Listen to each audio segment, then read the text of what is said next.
त्या प्रकरणामध्ये नेमका त्यांना न्याय कुणाला द्यायचा होता का कुणाचं फक्त मंत्रिपद काढायचं होतं, हा प्रश्न तुम्ही त्यांना विचारा. आज त्यापैकी एकही माणूस, एकही नेता एवढी मोठी घटना बीड जिल्ह्यामध्ये झालेली असताना ब्रश शब्दानं बोलत नाही, लाज नाही वाटत? अरे आमचं तर तुम्ही सगळं काय काढायचं ते सगळं काढलं ना, आम्ही गप्प राहिलो.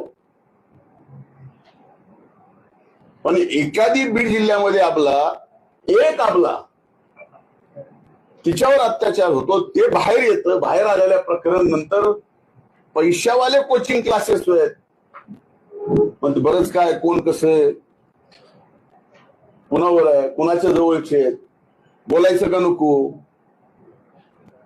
मग सगळे का सोयरे, ह्या सगळ्या गोष्टी येतात ना.